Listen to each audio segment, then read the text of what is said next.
My sponsor most of my sobriety was a gentleman out in North Carolina, pretty well known AA member named Tom I. Tom died. He died with 65 years of sobriety. Tom had a great quote. And Tom's quote went, he would say, when preparation meets opportunity and God does introduction, great things can happen in your life. But if you're not prepared for the opportunities, it isn't that they're not there. They just wave at you when they go by because you're not prepared to receive them. But the steps really do prepare us for to be a citizen again, to be restored, to be redeemed, to be fully made whole.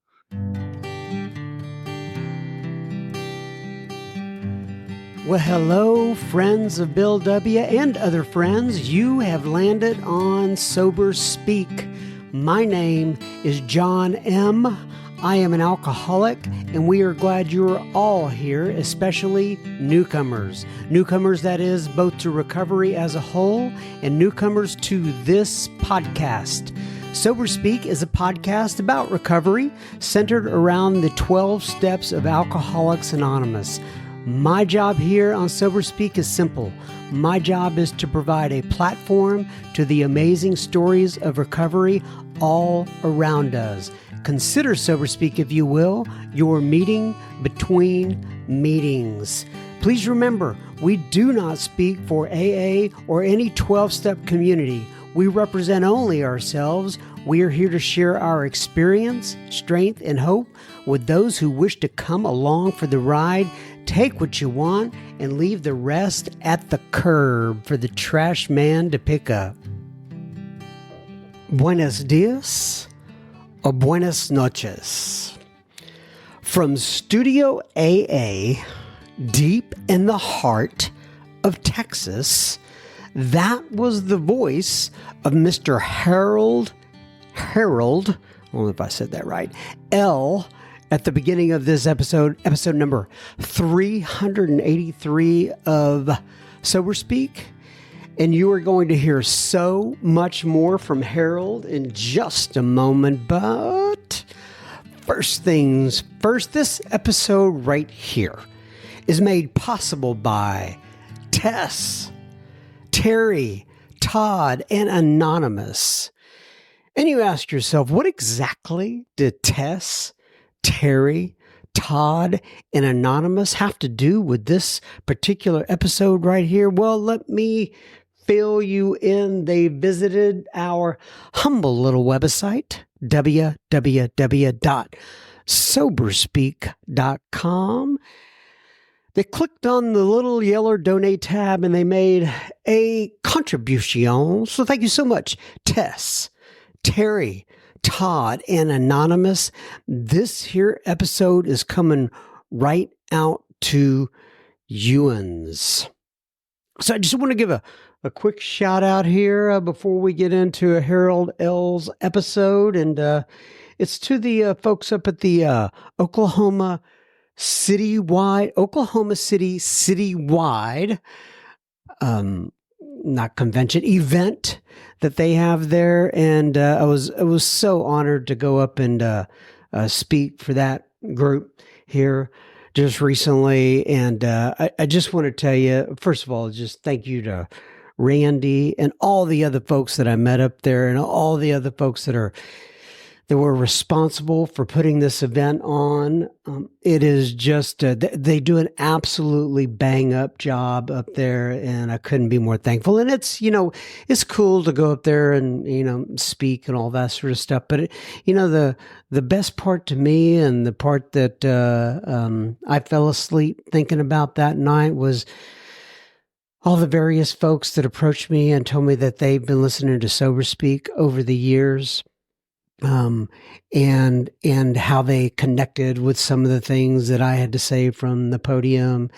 And there was one gentleman in particular, he knows who he is. In fact, I'm just going to say his name is Duncan.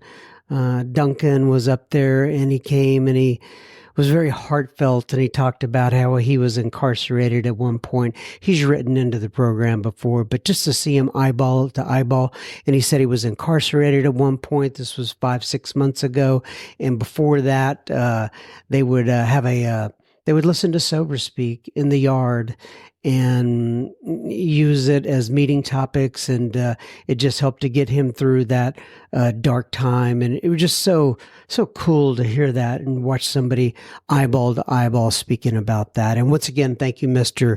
Randy, for inviting me in. I appreciate that. And if you are in or you're near Oklahoma City and you haven't attended that conference, that event, I highly recommend it. I'm going to put the URL to the event in the show notes here, just in case you don't want to search for it in the show notes. It's okccitywide.com. And once again, they do an absolutely fantastic job. All right, now on to Mr. Harold L. Harold is from St. Louis, Missouri, and this one's called The Big Delusions in Alcoholics Anonymous. Harold has been sober since 1987, and his home group is AA on the Rocks up there in St. Louis. I encourage all of you who are listening in right now, if you're able to, if you're not driving or something, to take out a notepad or an iPad or however you take notes nowadays, because Harold has a lot of practical advice on how to stay sober and have a happy life at the same time.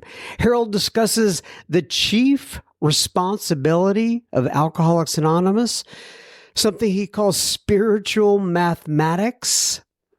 He discusses the 6 delusions we experience in Alcoholics Anonymous. These are good. And he talks about the boxes of the boxes of certainty we experience in AA, the 2 things we have to do to accomplish a storybook life, and the 4 absolute principles to live by, and much, much more. I know you're going to get so much out of this episode. So, ladies and gentlemen, without further ado, enjoy Harold. And as always, we will have plenty listener feedback at the end of this episode. Enjoy. Okay, everybody. So today we're sitting here with Mr. Harold L. And I am we'll go first things first. I'll let you go ahead and introduce yourself, Mr. Harold. Give your sobriety date if you wish, and tell people where you live in this great land of ours. Well, my name's Harold. I'm an alcoholic, and it's great to be with you. My sobriety date is April 7th, 1987. I live in St. Louis, Missouri proper, right around St. Louis. They call it Big Mo. And I'm a proud member of a group that meets on Wednesday nights called AA on the Rocks, a strong 3 legacy group right here in St. Louis on Wednesday nights at 7 Central Time. So if you're ever in St. Louis, I hope that you come and say hello. We'd love to host you, and if we get a hold of you fast enough, we will put you to work. I can promise you. So, well, first question: why do they call it AA on the Rocks? That was just a name when we created the group. Everybody put in different names, and it was just kind of the process of elimination. And there was the names like The Rock, On the Rocks, and then all kinds of different names. And somebody said, it's got to be On the Rocks. I mean, come on, let's just call it A on the Rocks. So that was the final vote, and that's what it got. Well, good. And we are brought together, just so everybody knows, by Mr. Bill C. out of Hermosa Beach, California. Do you and Bill know each other very well? Yeah, I know Bill well. I've known him for a long time. He's a solid member, and he's a hero of Mitty, and he's one of those guys for me. I mean, I draw a lot of inspiration from him and his wisdom and the way he conducts himself, and he's an adequate demonstration of recovery for all of us. But for me, he's been huge. And I have to ask you about your hat. Obviously, you are a Kansas City Chiefs fan, diehard Chiefs fan, and it's a work day. I'm here working with we had a work day at this particular project from 10 to noon, and we just finished with that and lunch. So I'm in my work attire. I knew it was going to be audio only, so I didn't have to fly a flag or anything special. But yeah, it's football season, and I sport my Chiefs hat every chance I get. So yeah, Missouri Tigers, Chiefs, Cardinals, Blues, anything Missouri, Big Mo Sports, I'm all about it. So when it was the Rams versus the Chief, and I don't want to go too far down this little path here, Yeah, but you don't have to, were John. you I'll a just tell you. But Rams? the day the Rams left, given how they left, and it wasn't the team; it was just kind of the ownership and how the whole thing went down. The very next day, I sold every piece of my memorabilia from the Rams, every single thing, within a week on eBay, and I was done. And I jumped on a Chiefs wagon, been there ever since. So there you Well, go. it's a good decade to be a Chiefs fan for sure. It's a good time to be a Chiefs fan. Amen. I down here in Dallas, we still have our struggling Cowboys. Yeah. We had some glory 30 years ago, but not so much lately. We shall see. Nonetheless, all right. So let's talk about Harold a little. Harold, where do you want to begin? Like, would you want to? How do you usually start your talks? Tell me a little bit about yourself, where you're from, kind of how you got to where you are. Well, I mean, I usually start, John, by just telling how got introduced to Alcoholics Anonymous, which was through the Department of Corrections. And I went to my first AA meeting. Well, I had it brought in actually in 1979. And so I was in a correctional facility in the middle part of the state of Missouri called Boonville Correctional Center. And I came out of that place, and I had another charge pending already. And so they picked me up and brought me back to northern Missouri. And when I was incarcerated in a detention center in northern Missouri is when a couple members from that community brought AA inside to that facility. So that was my first introduction to anything recovery. I'd been, cornered in juvenile settings about addiction and not really the term alcoholism, but definitely addiction at a young age, but never pronounced alcoholic, never told to go to treatment or anything. But it was an introduction because they had a captive audience. And I think it's on page 105 of Bill Sees It. There's an excerpt from one of Bill's letters. And right in the middle of the page, the title of this excerpt is Chief Responsibility. And it goes on to say that our chief responsibility, and I'm paraphrasing, is to deliver an adequate demonstration of Alcoholics Anonymous to the newcomer. That's our chief responsibility. And I take that seriously. I didn't take it seriously when I got here, but I do today and have for decades. But the reason I say it's really important because alcoholics, I mean, and most people in confined spaces, so it's not just alcoholics, but alcoholics to an extreme level, we listen with our eyes and we think with our feelings. And so how, as fellow members, we carry the message behind the wall, whether it's a treatment center, a jail, a probation and parole setting, or if it's a prison setting, how we carry ourselves absolutely matters because people are watching. That's how they listen. They listen with their eyes and they think with their feelings. And so that's what I did. I just listened with my eyes. I watched. Couldn't really tell you anything that was said, but that was my first introduction. I was fortunate to have a parole officer named Lynn, and I had a prosecuting attorney who was, I guess, sympathetic, if you would, to people struggling with alcoholism addiction. And they saw in me what I couldn't see in myself at that time. And so they offered me a plea bargain because they knew I was at a pivotal point, even though I was still a very young man at the time. I was at a pivotal point. And so they offered me a plea bargain. A plea bargain was simply this: you can either go back to where you come, we're going to charge you and revoke your parole, and go back for at least 2.5 more years, or you can go into this treatment center for 30 days. Now, I'd quit school when I was 13, but I had enough math to know that 30 days was a heck of a lot shorter than 2.5 years. So that was an absolute no brainer. I'm taking the plea bargain, and off I went to northern Missouri, Kirksville, Missouri to be exact, just not too far from Iowa border. And I went into treatment for the first time. And it was a small rural community, maybe 10, 15 tops people in treatment. I was by far the youngest person in there. This is 1980 by this time. And I did my time, 30 days. That's all I did. They did take us to outside meetings. Most of the people that worked in those facilities at that time were just members of our fellowship.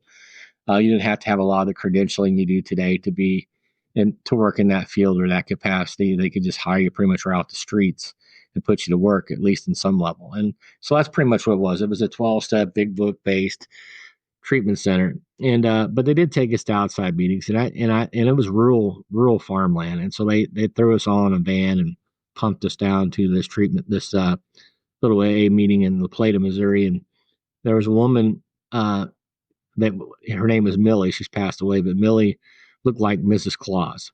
She had white hair, and she looked like Santa's wife. Big white hair, big rosy cheek, big smile, just a beautiful woman.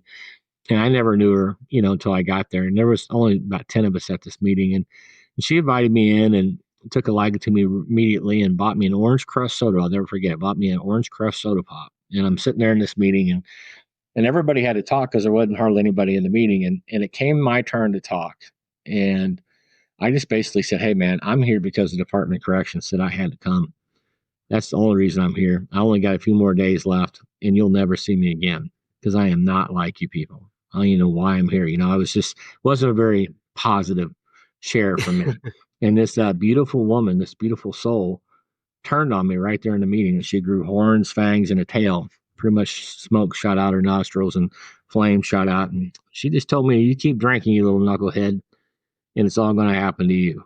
And she said that in her good old timer voice. And she became my first recipient in Alcoholics Anonymous. But later, when she had her 30th anniversary, years later, I was fortunate to be blessed enough to speak. She asked me, hand chose me to speak at her anniversary. So that's how far recovery goes if you stick around. But I didn't, and I got out, and the Thomas boys picked me up. And if you're in a rural community where I'm at, and you got a couple brothers named the Thomas boys pick you up, it's kind of like Jesse James gang picking you up. It's not going to go well. And these guys didn't have my best interests at heart, and neither did I. And back then, you could ride in the back of pickup trucks. I mean, that was just casual, everyday stuff for the country. And I just jumped in the back of the pickup truck, and off we went to the Sheridan River to one of the best parties I've ever been to in my life. And they had me a big milk jug full of Everclear and Kool-Aid called a Jungle Juice or something. And off we went to we were hammering that down and went to the Sheridan River to really, I'm being all transparent, to one of the best parties I've ever been to in my life around the river. Hundreds of people, summertime. It was just amazing. And the highlight of that night was me taking that coin that I just got for 30 days that they were so proud to give me. And I walked down to the bank of the river with some other buddies, and I skipped that across the river and pounded my chest and made some big hillbilly rebel yell like, I got victory over treatment and victory over corrections, and let's get it on. And that would be the last time that I would embrace recovery or have anything to do with recovery, or even consider conceding that I was powerless over alcohol for many years to come. But that was my first go around with this fellowship. That's how I got introduced to it. And but again, the adequacy of the demonstration, both in that county jail detention center and inside that treatment center, were adequate enough that it brought me back to that area when I did finally surrender this last time. So how we carry ourselves is highly important. What's in Jungle Juice? Do you have any idea? You just Everclear and fruit punch and who knows what else. You got hillbillies making stuff. Who knows? You probably don't want to know what's in it. You just know it's got a lot of alcohol in it. That's all you got to know. Okay, so you had that experience, and it kind of moved me on from there. How many years did that last? Well, it was 7 more years before I would come back. I came back in 1987, so that was 1980.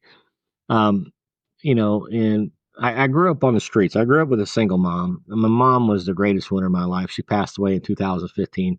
We called her Mama Long, but I was raised by a single mom who had just been around alcoholism her whole life. I never knew her parent. Her parents died really young, so I never had any grandparents or great grandparents or uncles or aunts. All I ever had was my mom, and she was married to an alcoholic in St. Louis and had 3 kids here. And then the insanity and toxicity of that alcoholism drove her away. She just left. Don't really know all the details of it. She was just MIA, gone for 10 years. And nobody knew if she was alive or dead. I mean, nobody knew.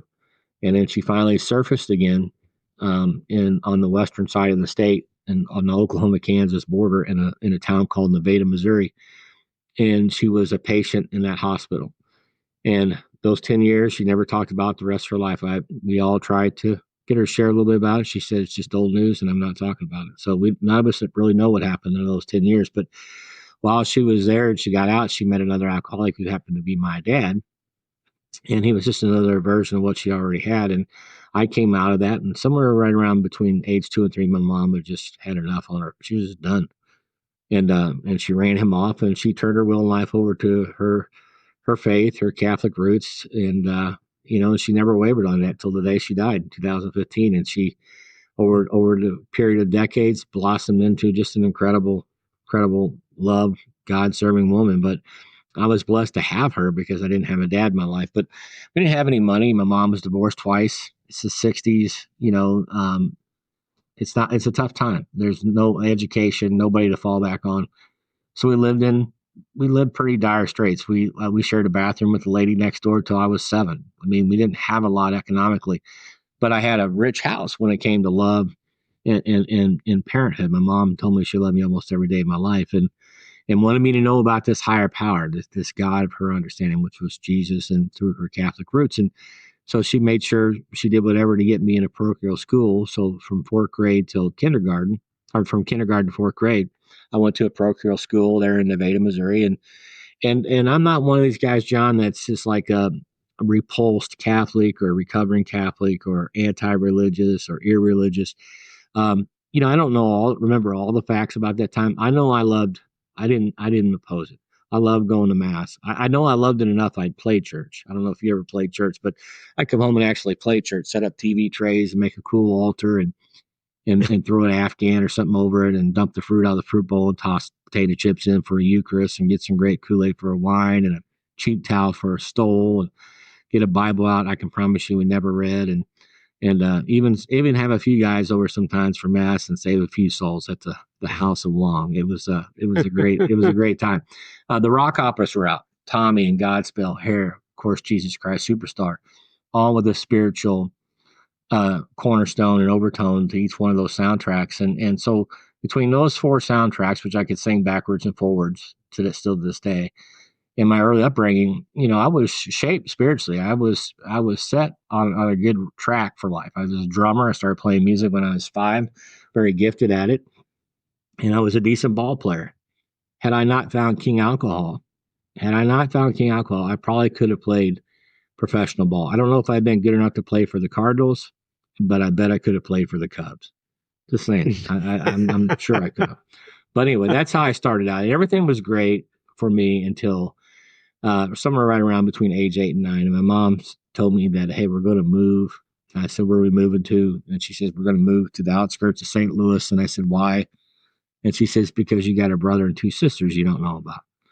And this was a huge revelation for me because I never knew this part of my mom's story. And it really took me for a loop. And we ended up in St. Louis. We lived about 45 minutes outside of St. Louis in a trailer park, a beat up old trailer. And we lived in the back where all the beat up trailers were at, where they called everybody trailer trash. And there was no more public school, or no more private school. It was thrown into the public school system. Big town. Went from a class school of 100 maybe to now I've got thousands of people in class. And it's when my world changed. It's when the delusion, what I would call the delusion of inequality, um, took hold of my life. And every human being suffers from it, especially in the Western culture, but alcoholics definitely suffer from it from an extreme level. And there's hardly an AA talk or share you don't hear somebody explain it in their own terms. Well, I never really felt like I fit in. I was a square peg in a round hole. I felt like everybody else had the answers to the quiz but me. I was either the hero, I was the zero. I was either, hey, look at who I am, or look at who I'm not. Bill Wilson would describe it as, you're totally dominating the world or you're totally dependent on it. It's extremes every direction. And I just call it the delusion and inequality because it's just this delusion that who I am is not enough.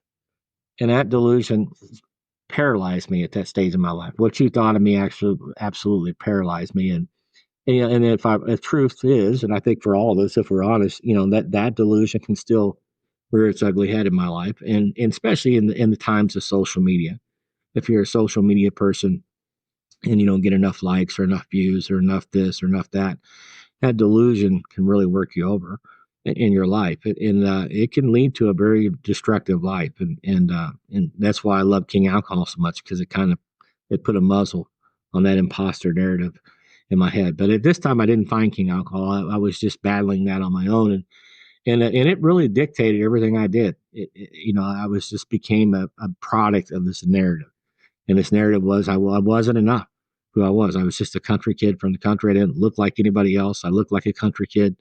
Everybody else was long hair. This is the hippie generation. They had blue jeans, big bell bottom pants, and t-shirts and a lot of denim. And I didn't have any of that stuff. But I did pretty quick though. I shifted fast, and I got the big bell bottom pants and the brown suede boots with the red strings, and I got the Billy Jack black t-shirt and the blue jean jacket and tore the sleeves off and put a peace sign on and a USA patch. And I grew my hair long. And I took the thumbtack out of my Kiss poster and pierced my ear.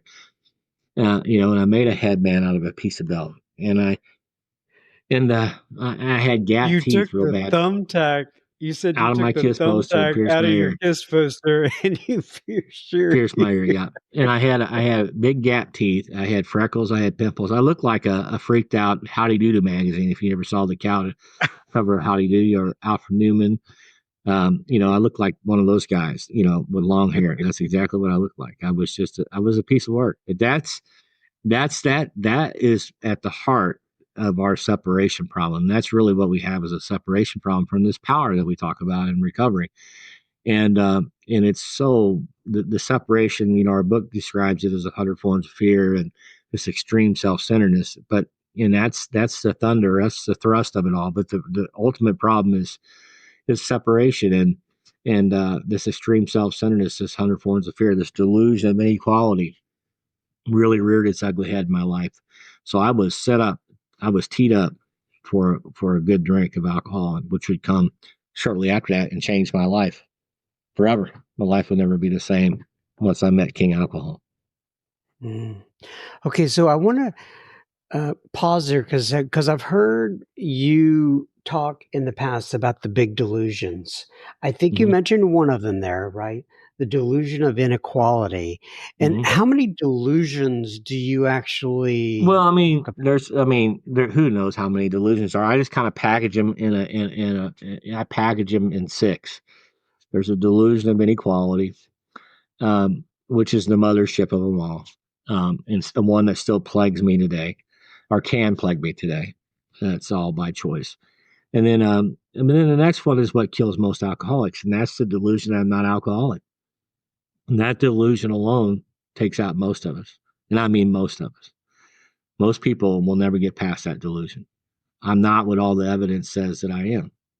And it's way past denial. So that's the one part that where I think, the influence of treatment and language really got into recovery in the 70s and 80s, that this idea of denial. And it's a word that's only mentioned twice in the big book, once on page 10 and once in the spiritual appendix. And both times talking about denying the power of reading ourselves. The way our book really breaks down alcoholism as an illness, as a malady, is way past denial. Denial is, I know that clock's there. I'm just not going to look at it. But I know it's there. I have no doubt that it's there, but I'm just not going to look at it. I'm not going to talk about it. But delusion, man, it's like me looking at you right across the table from me, and I can't see it for what it is. It's just sitting right there in front of me, and I cannot see it. I can't differentiate the truth from the false. And the delusion that it's what our book says, that the illusion that I somehow, some way I'll be able to drink like other people, it has to be smashed. And that delusion to overcome it, for most of us, never get there. We just never, ever, ever get there. And so that's the ultimate delusion. But then there's four others that I would talk about, and the next one would be the delusion of victimization. The simple delusion that it's not my fault. And I had a blame list as long as the Mississippi River while my life was jacked up, and a lot of co-signers on it. And the problem with victimization, especially for an alcoholic, is that I can drink myself to death and it's not my fault. I can sit in a 9x7 or 10x6 jail cell for the rest of my life, and it's not my fault. I can blow my lungs out. I can blow my veins out. I can blow my nostrils out. I can blow my brains out, and it's not my fault. And it's a very, it had a death grip on me. And the steps really help us toss that victim card, but we got to get there. And most of us never get there. And what our book says, to conclude that others is wrong is about as far as most of us ever get. Well, that's what they're talking about. That's that delusion that it's just, yeah, but I'm here because of you. It wasn't for you, I wouldn't be here. And we take no ownership for our life. So there, you can just sink into the quicksand and the abyss of alcoholism, and it's not your fault. It's a lonely, dark place to be, and I was in it. Most alcoholics do. Most alcoholics are. Some of you listening right now are probably right in that same space. But I had to get free from that. But that's a huge delusion to overcome. If you can even get past the delusion of an alcoholic period, you got to come up against that one. And steps 4 through 9 really help us do that. But we definitely gotta address that delusion. And then the next delusion is the delusion of impossibility. And if you broke a lot of hearts and burned a lot of bridges, which most of us have, and the older you are when you get here, the longer you drink, the more harder this next delusion is, because so much time has passed. And when you pull open the blinds, you can just visualize that. You open the blinds, you look out in the landscape, and you see Mount Wreckage, is what I would call it. It looks like the size of Mount Everest. There's a scrap heap of all the hearts you broke, all the bridges you burned, all the opportunities you squandered. There they are. It looks like a mountain that will never be conquered. And that delusion that it's going to be impossible for my life to be anything more than it already is a very paralyzing delusion. And it's why we have a recidivism rate in our prison system 60-70%, because people have already given up before they ever got out. And it's why you have people that just find themselves in and out of treatment centers. One more detox, one more residential experience. And by the time they're out of detox and residential, they've already given up. Because this is their 10th treatment center, their 7th treatment center, their 5th treatment center, whatever. They know how it goes. They know what to say. They know how to act. But the discouragement is there. And that's what this delusion breeds. It's discouragement. And when my soul being my mind, my will, and my emotions, gets full of discouragement, and guess what? I quit. And if you just went and just did a discouragement inventory, just call it that, discouragement inventory, and went through your life and honestly and thoroughly looked at what discouragement cost you, the relationships, the people you broke up with, the jobs you quit, the school you quit, the neighborhoods you left, just all the choices, you wouldn't even want to know it. I mean, if they could literally plug a cord into your mind, your soul, and just throw it up on a pie chart and say, this is what this has cost you, you would never want to see it. It would literally blow the heart right out of your chest. It would be so devastating. So it's a powerful delusion, and it's hard to get by that. And our book says the impossible becomes possible in our fellowship. That spiritual mathematics is what I would call it, where 2 + 2 doesn't equal 4 anymore, comes into play. And so that overcoming those, and the steps obviously is how we do that, because we're blocked off. I mean, it's this blockage, it's this separation is the root of our problem. And you could go all the meetings you want, and that's not going to fix your blockage. That's not going to clear the path. You got to get into steps. You got to get into that channel and unclog all the stuff, and the stuff that's been there long before you drank. And so a lot of it's at a subconscious level. So you're not even going to know it's there until you really start digging. It's kind of like it's like an archaeological find. You got to get in there and dig with help, with obviously a qualified sponsor that did a little digging themselves and knows where to dig and what to look for. And you dig and you uncover this stuff, and you get enough of it removed, the sunlight of the spirit can shine in on your soul, which is your mind, your will, and your emotions. And your soul sickness starts to heal, because that's what we have. We have a soul sickness, and these delusions keep us from that, because they've been with us most of our life. So that those are 4 of those delusions. The 5th delusion would be the delusion of spiritual disqualification. Spiritual disqualification. Yeah, spiritual disqualification, because we come here to Alcoholics Anonymous, and until we get unclogged. Now, some of this sometimes quickly, sometimes slowly. But for most of us, we balk at the steps. And the reason we balk is because we simply don't think they're going to do anything for us. We have too much materialism, individualism, consumerism in our life, secularism, and self-reliance. And I mean, here's the mindset. Call me crazy, but I think I could be a little bit more spiritual if I had a few $100s in my pocket, and a legal driver's license, and a better looking girl, or a girl at all, in a car that wasn't held together by bumper stickers. Call me crazy. And so it's that, so you're comparing and contrasting, take an honest inventory of your life and make restitution, or get some money, get a car, get a girl. Well, the world system screams, get a car, get some money, get a girl. And so, I just can't buy that that's going to change my life. And they give us the spiritual formula on page 64 of our big book, where it says if you put the spiritual ahead of the material, you're going to straighten out.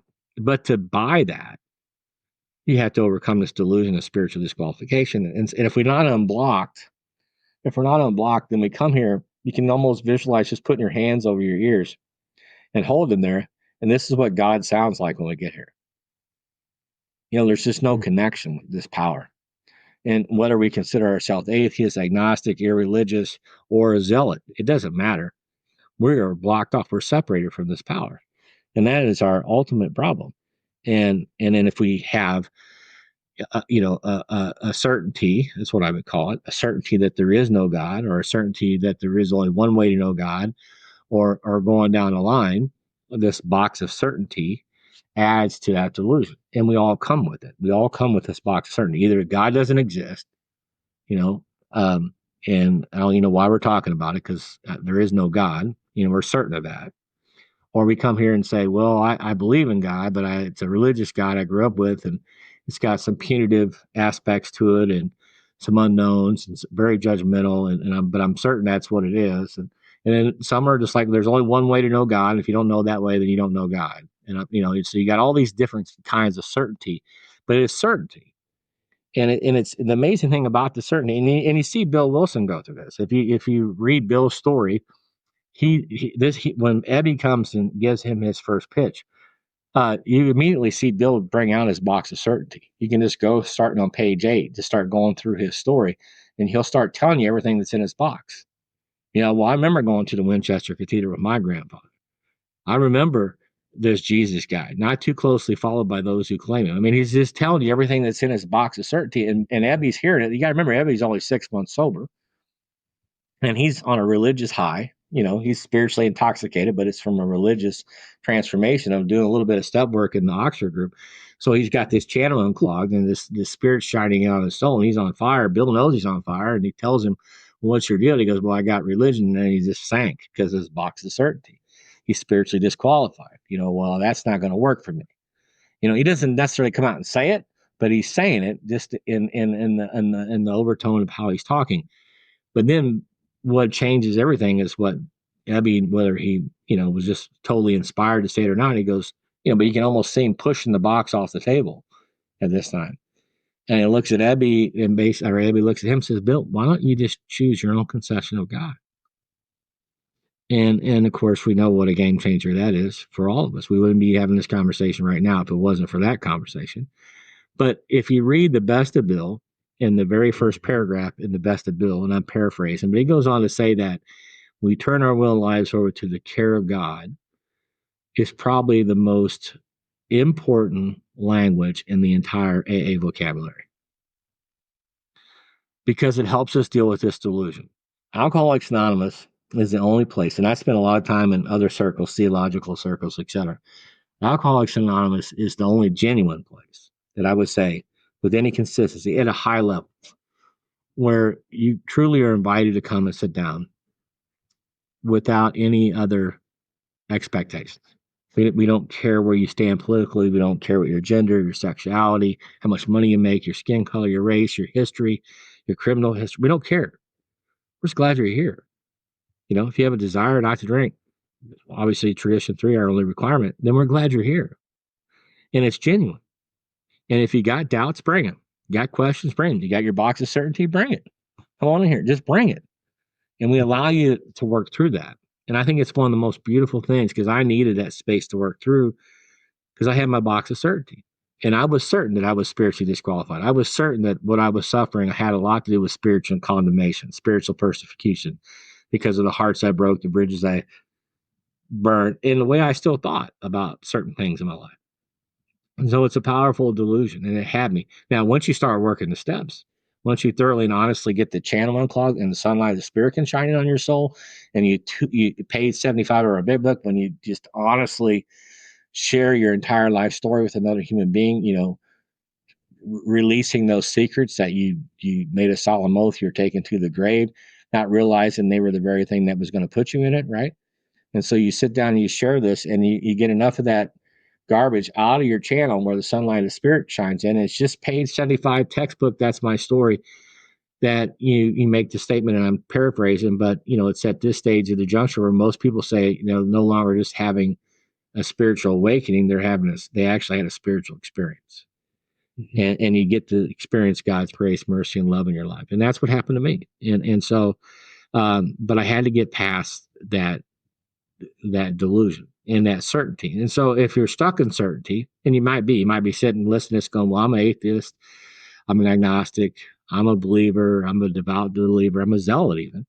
And I'm certain that I'm right. I'm certain that this is the truth about God.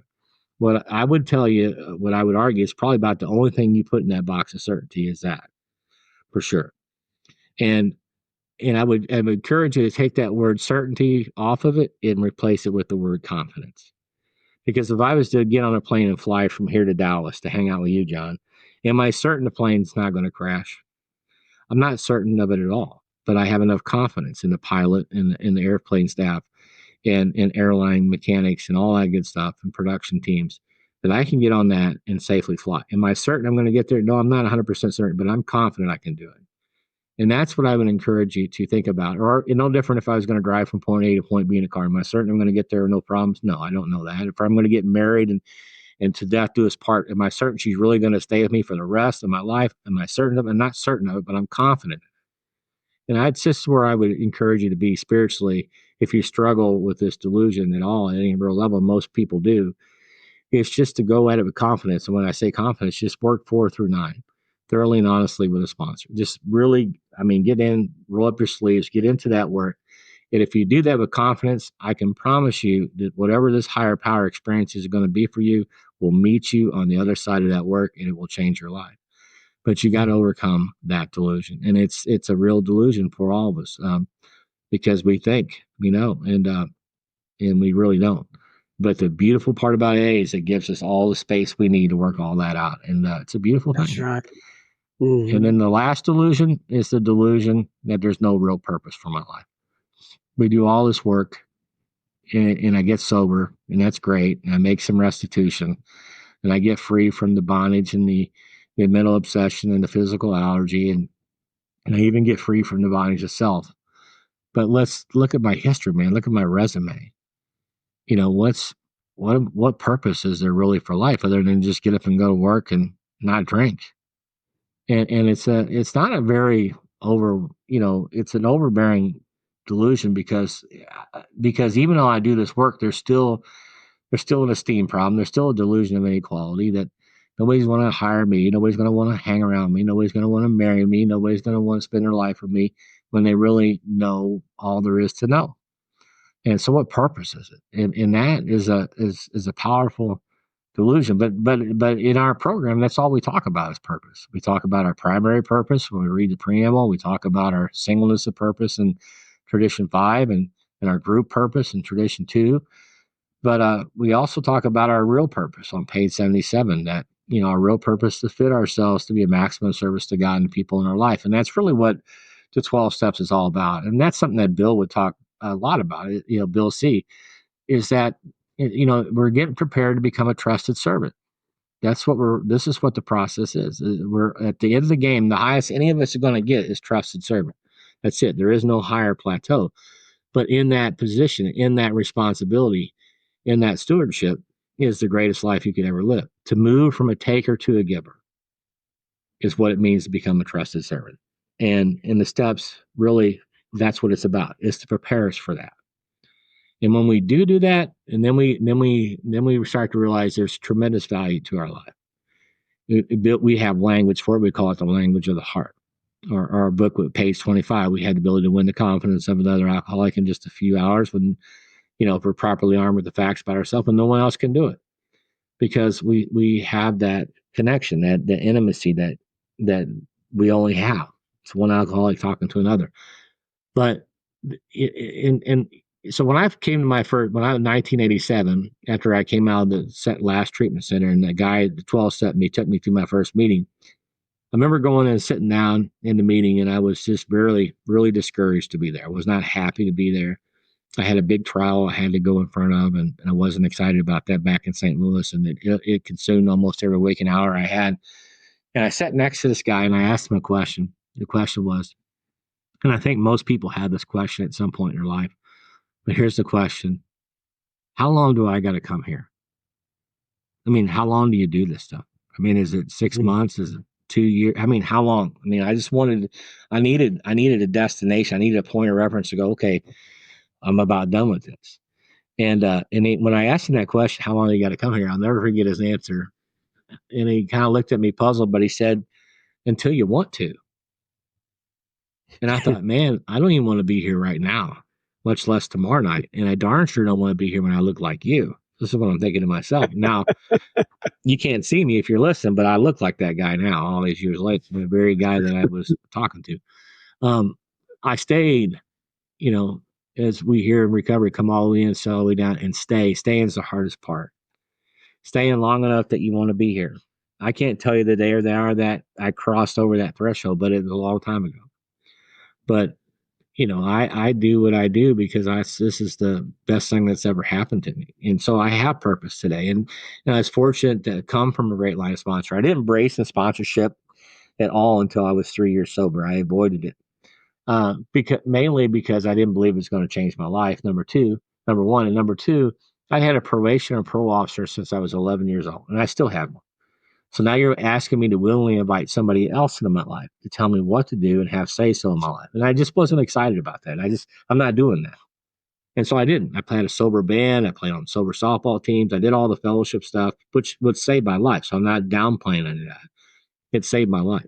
It gave me connection. It gave me real, true, lifelong friends. But I wasn't unclogged. My channel was still blocked. So I wasn't going to stay. But I finally humbled myself and asked the guy to sponsor me. And when I did, he said he invited me to his house. I was 3 years sober at this time. And I sat with him and he says, well, you've been around almost 3 years. Tell me about your life. I said, well, I'll tell you about my life. I said, I'm 25. I live in the basement of a house right up the street from you. I don't have an education. I don't have a GED. I got a criminal record. I don't have a license. I don't know if I'll ever have a license the rest of my life. And I drive a piece of crap car that's held together by bumper stickers that I can't legally drive, but I do anyway. That's my life. And it sucks. You can take it, capitalize it, italicize it, underline it, make a neon sign out of it. That's my life. And I haven't drank in 3 years. And so I don't have that to hang my hat on anymore. And what he said changed my life. And what he said to me was, Harold, I hear what you're saying. And there's no doubt you've had a really tough road to hoe. But I hope you're going to hear what I'm going to tell you. And he said, and what he said that moment is as true today as it was then. He said, Harold, everything you have in your life right now, sitting at my kitchen table, you've attracted to you by the person that you become. And the day you're man enough to own that truth is the day you're on your way to some real change. But till you can own that truth, this vicious cycle you're on, you're eventually going to drink again because you're not happy about your sobriety. I know you don't think that's the case, but you're like a candle blowing in the wind. Eventually the gust is going to come by. It's going to blow it out and you will drink.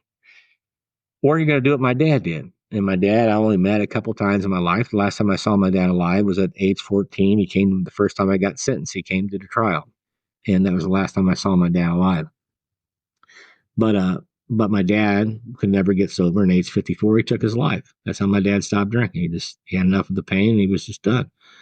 So he said, these are the options. So he said, you're either going to grow or you're going to go. And the $1 million question is, what do you want to do? And I didn't want to go. I've been around recovering long enough, have lifelong friends already, and I just didn't want to go. But I just didn't believe the steps would change my life. But I was at a desperation point. And for some people, this happens the moment they put down the booze, and you hear those stories. And I'm super happy for those people that fall into that category. I just bought into the whole AA thing. I drank the Kool-Aid, and I've been here ever since, and it's been wonderful. But there's others like me that just really had to fight through a lot of this stuff. But you have to come to the end of yourself. At some point, if you're going to stay here, you got to come to the end of yourself.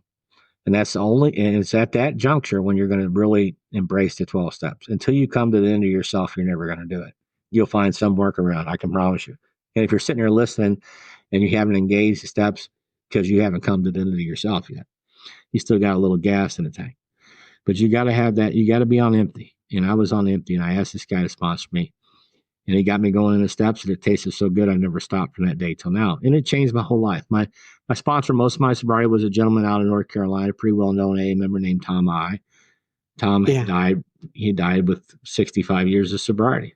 That's a long time. Incredible story. But Tom had a great quote, and Tom's quote went, and it was a play off another somebody else's quote, but it was his version of it. He would say, "When preparation meets opportunity and God does the introduction, great things can happen in your life. But if you're not Mhm. prepared for the opportunities, it isn't that they're not there; they just wave at you when they go by because you're not prepared to receive them. But the steps really do prepare us for to be a citizen again, to be restored, to be redeemed, to be fully made whole. The steps really do prepare us for that. It's the impossible become impossible. It's 2 plus 2 doesn't equal 4 anymore in the realm of the spirit. But unfortunately, you got to be pretty much, you have to come into yourself before you're going to take the action to get to that space. But I took the action, and it did. It didn't happen overnight. It wasn't a big cataclysmic explosion. But little by little, 2 plus 2 didn't equal 4, and my life took off. And next thing you know, I just went on to live a storybook life. And you can look at it like a stock chart. If you take an S&P 500 fund from 1925 until now, it's straight up. Is there some recessions? You bet. That's my life. That's my sobriety story in itself. I've had some setbacks, nothing I couldn't overcome, but it's pretty much been up. I'm a dad today. I got 5 kids. None of them ever seen me drink. I'm a grandpa today to 4 kids. Never saw me drink. Finally able to get breaks in the corporate world. Got invited to get back into school in my 30s. Finally got a GED in my 30s. Ultimately was able to go get a bachelor's degree and stay on the dean's list all the way through. Send my mama a bumper sticker, said your kid made an honor roll. Eventually get a master's degree in business, write a thesis on starting a business from scratch and sell it. Did that not once, not twice, but 3 times in sobriety. Got another master's degree and almost finished with a doctorate degree. So the impossible becomes possible every day in our circles if we stay and come all the way in, sit all the way down. So purpose, I'll close out with this, John. I think this is about the use of our time. But my sponsor told me early on when I really got into this thing, he says, there's there's 2 things you got to do. If you do these 2 things well, you'll have a storybook life. And I'm just telling you, these 2 are what helps to deal with that last delusion. There's no purpose for your life. And so those 2 things were, number one, you always have a new guy you're working with. You kind of find the verbiage for this on page 100, the first full paragraph. Probably the greatest promise in the bid book, at least one of them. But it talks about our need for the new person in our life. And so you always got to have a new guy you're working with. If you don't have a new man, you stop what you're doing, you get out your rods, you get out your bait, you go fish where there's fish. But you always have a new guy you're on this journey with, always. Number 2, you need to go somewhere once a week where you don't want to end up. I don't care where it's at, treatment center, jail, homeless shelter, Skid Row, prison, I don't care. But go somewhere once a week you don't want to end up.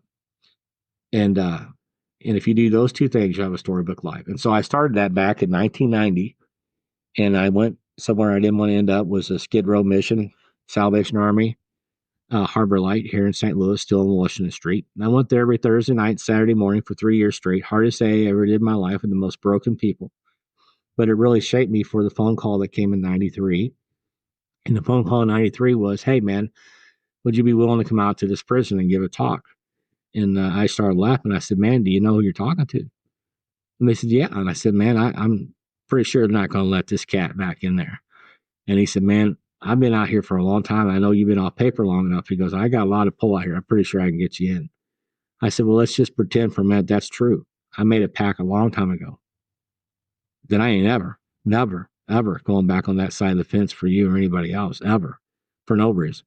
And he laughed and says, well, why don't you bounce that off your sponsor and call me back and let me see what I can do on my end. And you know how that worked out. And I got in and I've been in ever since. And I became a volunteer in corrections. And so I spend, on average 1 day a week in a maximum security prison, have since 1993.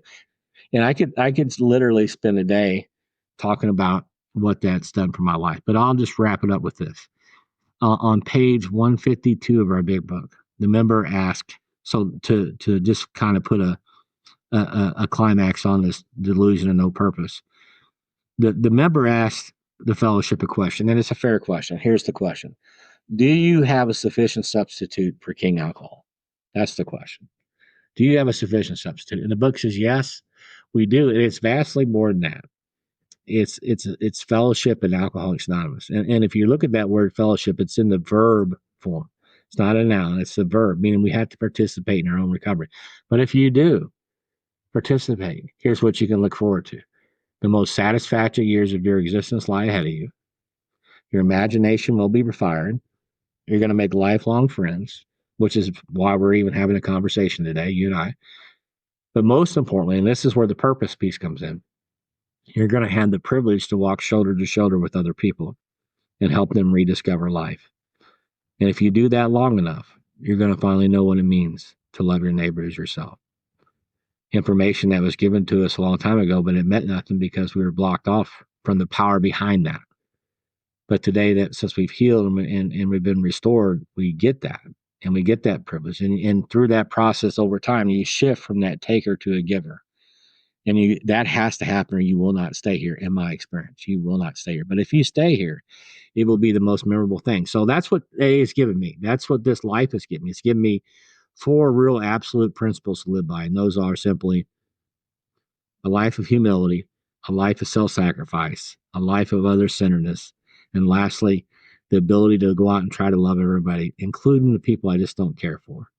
But that model for living has blessed my life tenfold. And I'm forever grateful for Alcoholics Anonymous and everything it stands for getting me to that space, walking me through those delusions. And I know I labeled them as 6. There's multiple layers to all those. So I'm not just saying it's just 6. I'm just saying that if you had to categorize it, those are the 6 how I really had to overcome to get to where I'm at today. So I appreciate our time together today, John. If you're listening, thank you for being a member of Alcoholics Anonymous. My life depends on that. And thank you for my life. And that's all I got. Oh, this has been really cool. Thank you so much, Mr. Harold. I really appreciate it. I'm going to read from page 164 of the big book to kind of wrap us up here. Great. It says, abandon yourself to God as you understand God. Admit your faults to Him and to your fellows. Clear away the wreckage of your past. Give freely of what you find and join us. We shall be with you in the fellowship of the Spirit, and you will surely meet some of us, like me and Harold, as you trudge the road of happy destiny. May God bless you and keep you until then. Once again, thank you so much for joining me today, Harold. I appreciate it. You bet. Wasn't Harold just fantastic? I really enjoyed him. I hope you did as well. And remember, we never want you sharing your toothbrush, but we would love for you to pause your device and share that episode with Harold, with a friend or family member. It may just be just what they need today. And once again, thank you, Mr. Harold, for joining us on the Sober Speak podcast. The other thing, okay, so I haven't done this in a while. Like really good podcasters, what they do is they tell you to like their thing and to not share it, but to write comments and all that sort of stuff, and review. I haven't done this in a while, and if I'm repeating one of these, forgive me, but I don't think I have. I recently went into the Apple Podcast reviews, and I saw several there that I wanted to share with you all. This one is from GarBear27. Whatever that is. And the title of it says, Fantastic. John has amazing speakers on his podcast, and he gives them the room to tell their story. It's my way of having a speaker meeting on demand. Keep up the good work. Oh, I like that. Speaker meeting on demand. Thank you, GarBear27. Tim McBee writes in. I think this is probably the Tim McBee that we know and love from the podcast. Anyway, the title of it is The Best. And it says, this is my favorite podcast. John's interview style is relaxed and he brings out the best in his guests. It really feels like, quote, a meeting between meetings. Keep up the great work, John. Well, thank you so much, Tim McVie. And then finally, Mary LaRue says, sober in Montana. She says, love you, John. Your humor and infectious laugh. I listen when I walk the dogs in the morning. morning, she wrote, but in the morning. And she says, each speaker teaches me something new. Keep it up, John. Mary, 127 of 1990. Well, thank you, Mary, for writing in or for leaving a review out there. We really, really appreciate it. Muchas gracias. All right, on to a little bit more listener feedback. Olegs writes in, and I hope I'm pronouncing that name right. He says, hello, John M. My name is Olegs, Olegs. Not sure if you remember me. I do. I remember that name. He says, a few years ago, I emailed you my story. I just wanted to bring you up to date on my recovery, as I believe your podcast was and still is a massive part of my recovery. Just today, finished listening to all the sessions of Sober Speak and started again from the first episode. Well, you've got a few episodes to go there. 383 right now. We'll see what you are by the time you finish listening to the last one again. Anyway, he says, just to say, I celebrated 7 years of sobriety in October last year, but would like to admit recovery was not easy early last year. Life got very busy, so I drifted away from the fellowship. Also, I had some disagreement with some of the members of my home group. I just want to tell you, it is impossible to be sober. Actually, it says sorbet without fellowship and meetings. I'm assuming he doesn't mean sorbet, that little ice cream dish. Whatever. Because I think, I don't want to. I don't want to speak for the sorbet industry, but I think you can have sorbet without the fellowship and the meetings. I know that was just a spelling thing. I'm sorry, Alex. I just cracked myself up. But anyway, he says, I have a very good program and I do my readings and praying. I sponsor, have solid 12-step practice, and but I lost my sponsor of 7 years, and not having meetings almost killed me.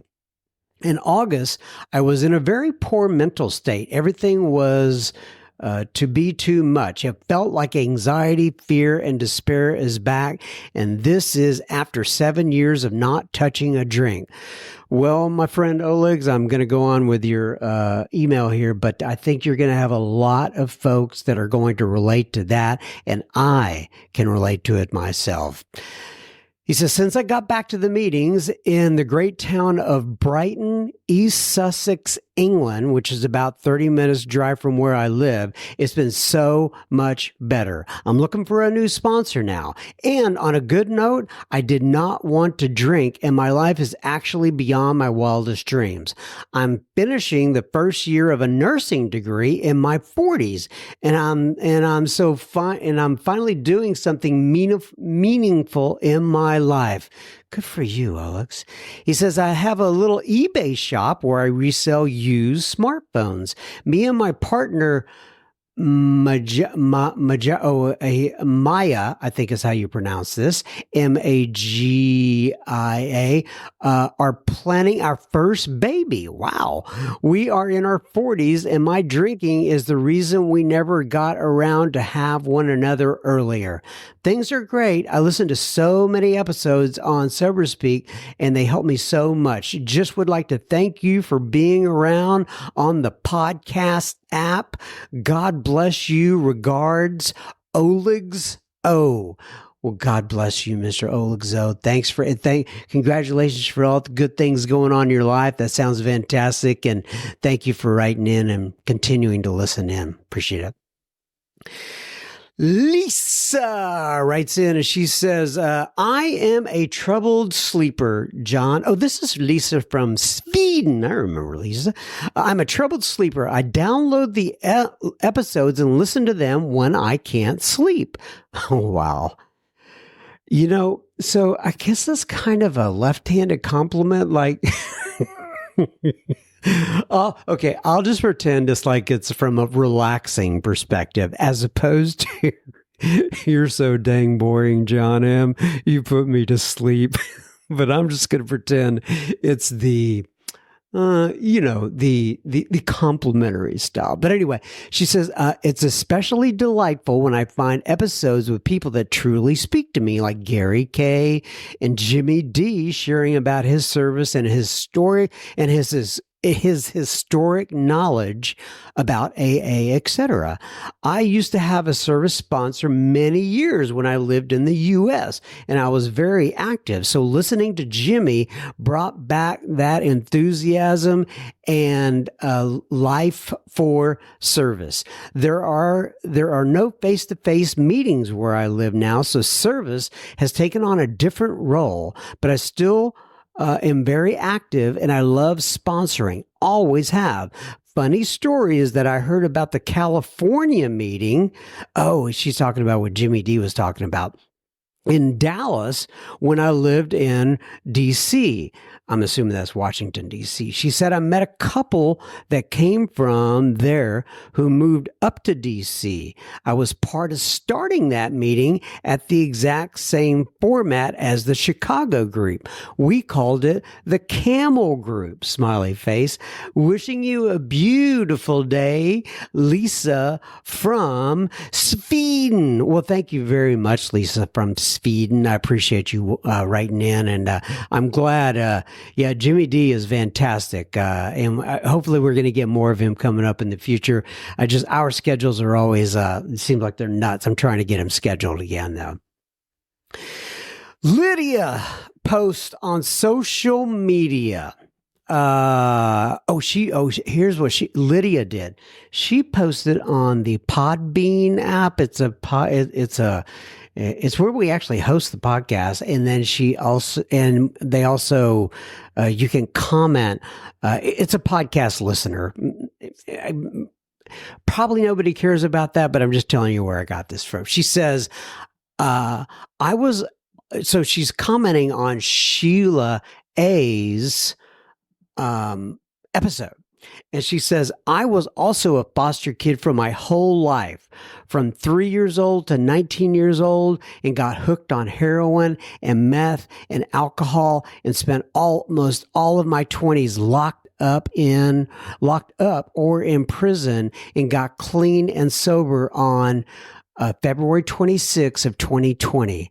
I had one relapse on alcohol, and I almost killed myself and 5 others because I was driving my car in traffic on the highway at night on a suicide mission. Thank God I only crashed my own car and not those innocent people's lives. My new sober date now is November 19th of 2021. And I now more than ever go to multiple meetings every week. I have an amazing sponsor, and I try to be of service and help to anyone I can. Thank you so much, Sheila A., for sharing your story. It helped me so much, with big hearts and big praying hands. And that's so cool. It's so cool to hear from you, Lydia. Man, these stories, they just, that's why I do this thing, because hearing from y'all is what, I don't know. It just keeps me going. Thank you so much for posting. Thank you for the emails. If anybody else wants to write out to me, I'm a John, JOHN at soberspeak.com. If you want to join our super secret Facebook group, go to your Facebook application and look up Sober Speak Secret Group. Ask for admission into the group, and we'll get you on in there. If you're not following us on Instagram, I highly recommend it. There's tons of good posts on there. It's at SoberSpeak, all one word. That, ladies and gentlemen, is another episode of SoberSpeak in the can. It's done now. Have you say that? All right. Keep coming back. It works if you work it. Peace and happiness to you all. Just trying that one out. I don't know if I'm going to stick with that one. And then the other things I say are, I do this 1 week at a time. I hope to be back next week. May God bless you and keep you until then. Love you guys. Thanks for tuning in.